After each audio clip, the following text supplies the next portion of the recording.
Chapter 39. Fritz immediately started to widen the hole, but after a quick greeting, Papa warned him to stop. Why? It took real effort to keep from kicking the dirt wall down entirely, and my tone showed it. Sweet Gerda, how I've missed you. Papa's voice wavered a bit, then became serious again as he said, We're too shallow. We've been measuring this morning and we're certain that we've been slowly tunneling uphill. Last night we heard dogs over us. They might even be able to detect us below. We heard barking and maybe we're the reason why. Then let's dig lower. The patience I felt streamed through me like raw energy.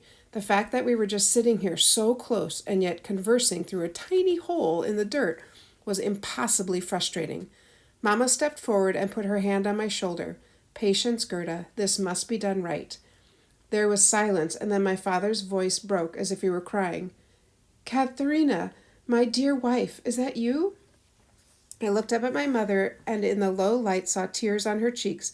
It's me, I'm here, she answered. Aldous, I tried to get back to you, my love, all this time. Mamma pressed her hand against the wall, as if touching it brought her closer to my father. Suddenly I felt shame for my anger toward her these past 4 years, when my father seemed to have held on to nothing but his love for her. Who was I to judge her when he had not? In apology, I wrapped an arm around her and nestled closer as she brought me against her side. Then another voice came through. Mamma? I didn't recognize it, but only one other person would have said that word. Dominic? Mamma pressed even closer against the dirt. She folded a little, and for the first time I began to understand how painful it must have been to be separated from one of her children. Tears filled my eyes, but with such a filthy hand I could only let them fall. Behind me, Fritz even sniffed with emotion. You never should have dug this tunnel, Fritz, Papa said. The danger of it. Careful who you blame, Fritz. It was Gerda who started this. Gerda? He stopped and chuckled lightly. I see that she's no less headstrong than the night I left. My wonderful, brave girl, I should have known. Even from here, I heard his sigh. You suggested it, Papa. I saw you. I only wanted you to know that we were coming, he said, so you could be ready. Fritz gave me a look. That was exactly what he had told me. Then Papa continued, But now that we're this close, I'm glad you did. We'd have another couple weeks to get over to you. Let us keep digging, Fritz said. We could open this tunnel in the next few hours. Then we must dig deeper, Papa said. I don't like the way the dirt looks above us. It's like the clay beneath our feet, Fritz said. It'll take a month to bridge the tunnels if we have to go lower. But he started anyway. The tunnel wasn't wide enough here for Mamma and I to help, and Fritz wasn't emptying enough of the dense packed soil to require us to move it. Papa said he had to go back to help carry out some dirt. We promised him that we would wait there. Hour after hour passed with very slow progress on our end. The dirt on Papa's side was collapsing and sealed up the hole he had made with the stick, and even the little gap Fritz had made. Then Fritz suggested he and Mamma should better fortify our end of the tunnel for when the entire gap was broken open. We need more bricks, Fritz said, eyeing the dirt above him. If it starts to collapse when we join these tunnels, I want to be ready. There are still some bricks left upstairs, I offered. Not many, but maybe one more pile on the main floor. Be careful, Mamma said. Send them down in the bucket when you're ready, and I'll unload them into the tunnel.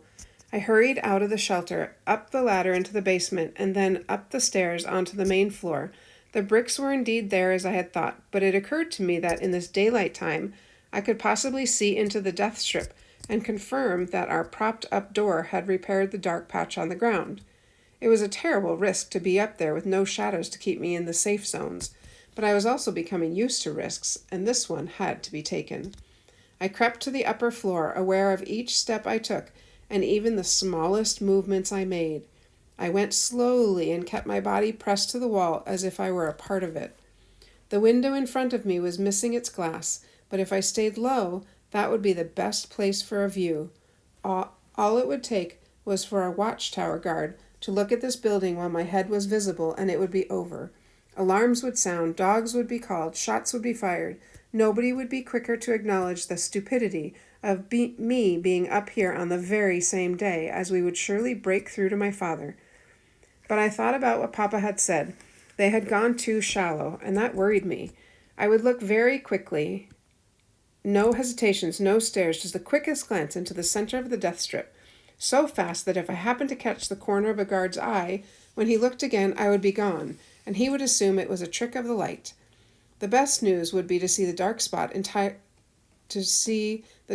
was entirely gone. There wasn't much of a chance of that, but I hoped at least it was no worse, and then I would look a little farther onto Papa's side of the tunnel. After brushing away the sweat from my palms, I peeked through the window, but suddenly I couldn't tear myself away. I had heard the phrase, frozen in fear, but I had never understood it before, not like I did in that moment. When I finally forced myself back against the wall, my heart was racing so much that I could barely breathe. Nobody had seen me, or at least no alarms were sounding, but our problem was just as awful. A line seemed to be caving in on Papa's side. It wasn't just one little sunken area like ours. Papa's entire tunnel was going to collapse. "Stop!" I cried, once I re-entered the tunnel. I flew past my mother in the shelter, ignored her question about what had taken me so long, and grabbed Fritz's arm. "Papa's tunnel is collapsing, just like ours. I saw it, just now. I went to the upper floor and saw it." Fritz's mouth opened, then shut, and then he used the handle of the shovel to push another hole to Papa's side. Papa wasn't there, but Dominic was, and Fritz relayed our panicked message. Instantly, we heard Dom run off, calling for our father. When Papa returned to talk with us, Fritz told him the danger signs we had noticed earlier on our end. "I see it here," Papa said. "There are fissures in the earth where it's begun to separate. How have I missed it?" "Gerda said the problems run through most of the length of your tunnel. You have to prop it up now," Fritz cried. "Use anything you have, brick or wood or anything that will hold it up." "Get out of your end," Papa said. "If our tunnel collapses, yours will go down too." "We can't," Fritz said. "We have to finish tonight. If I don't report for military service tomorrow, they'll arrest me." "Do not report there," Papa said. "Do you hear me? If they get a hold of you, we will never get you out again. Come back early in the morning. If I haven't stabilized this tunnel by then, it'll be too late anyway. I want you all to make preparations to leave. Either you pass through this tunnel tomorrow, or you'll all have to leave the city and hide until we can figure out another way. "Aldous," Mama cried. "If it collapses and you're in there." "Get out," Papa said. "Now that I'm looking, the failure is worse than I thought." "We can help," Mama said. Papa's voice was firm, just the way I remembered it on the night he said goodbye 4 years ago. "Please, Katharina, get my children out of the tunnel. I can't work if I have to worry about you too." We had no choice. We ran from the tunnel without knowing whether we would ever see it again, whether we would ever see our father again, or ever again have a chance at freedom. We'll have to see what happens. Go ahead and write your $1 summary.